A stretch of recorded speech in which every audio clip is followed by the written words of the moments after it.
Deep in the heart of the dense, foreboding forest, there lived a family unlike any other. Hidden from the prying eyes of society, the cannibal family thrived on their gruesome appetite for human flesh. They had perfected the art of luring unsuspecting victims into their clutches, and their hunger knew no bounds. The patriarch of the family, Jacob, was a tall and imposing figure with a sinister grin that sent shivers down the spines of all who encountered him. His wife, Martha, was a woman of cold beauty, her eyes harboring a darkness that matched her husband's. Together, they raised their 3 children, Isaac, Eliza, and Samuel, in a twisted world of violence and depravity. The cannibal family had lived in seclusion for generations, their macabre practices passed down from one generation to the next. They possessed an insatiable hunger that could only be satiated by consuming human flesh. To them, it was a way of life, a dark secret they guarded with their lives. As the years went by, the cannibal family's appetite grew more voracious. Their hunger became uncontrollable, and they began to venture farther from their secluded home in search of fresh victims. The forest became their hunting ground, and the towns surrounding it lived in constant fear, their residents vanishing without a trace. One fateful night, a group of friends decided to venture into the forest, unaware of the horrors that awaited them. Among them was Sarah, a young woman with a spirit as wild as the forest itself. Her friends warned her of the legends surrounding the cannibal family, but she dismissed their fears as mere superstition. As the group wandered deeper into the forest, the shadows grew darker, and the air grew heavy with an unspeakable dread. Sarah's instincts told her to turn back, but curiosity got the better of her. She pressed on, determined to uncover the truth. Unbeknownst to Sarah, she had stumbled upon the cannibal family's territory.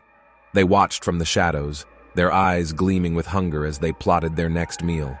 Sarah's friends sensed danger and urged her to leave, but it was too late. The family had surrounded them, their menacing smiles revealing their true nature. Terrified, Sarah and her friends attempted to escape, but the cannibal family was relentless.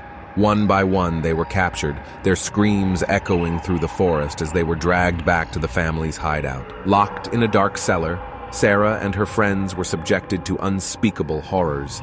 The cannibal family reveled in their suffering, relishing every moment of their torment. Days turned into weeks, and the captives grew weaker, their hope fading as the family's hunger grew stronger. But Sarah, fueled by an indomitable spirit, refused to succumb. She devised a plan, knowing that their only chance of survival lay in outsmarting their captors. With each passing day, she observed the family's routines, searching for a weakness that could be exploited. Finally, the opportunity presented itself. In a moment of distraction, Sarah managed to free herself and her friends. They fought their way through the labyrinthine tunnels of the family's lair, their hearts pounding with adrenaline. As they reached the forest, the cannibal family pursued them, their hunger driving them to madness. But Sarah and her friends were fueled by desperation and a will to survive. They fought back, using every ounce of strength they had left to fend off their attackers. In a final climactic battle, Sarah faced off against Jacob, the patriarch of the cannibal family. With a strength she didn't know she possessed, she struck him down, ending his reign of terror once and for all. As the forest fell silent, Sarah and her friends emerged, battered and bruised, but alive. The cannibal family's reign of terror had come to an end, and the town could finally breathe a sigh of relief. But deep within the forest, whispers of the cannibal family's legacy remained. Legends were born, cautionary tales that warned of the darkness lurking in the shadows. And as the years went by, the memory of the cannibal family faded, but the forest never forgot the horrors that had transpired within its depths.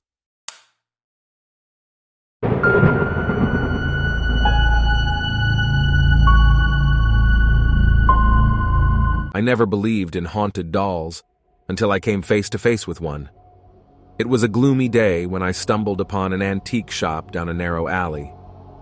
The musty smell of old wood and dust filled the air as I entered. The shop was dimly lit, and the shelves were lined with various trinkets and treasures from years gone by. As I perused the shelves, my eyes were drawn to a small porcelain doll sitting on a dusty shelf. It had piercing blue eyes, and a delicate smile that seemed to beckon me closer. There was something about it that intrigued me, despite the uneasiness I felt deep within. I approached the shopkeeper and asked about the doll. He looked at me with a somber expression and warned me of its dark history.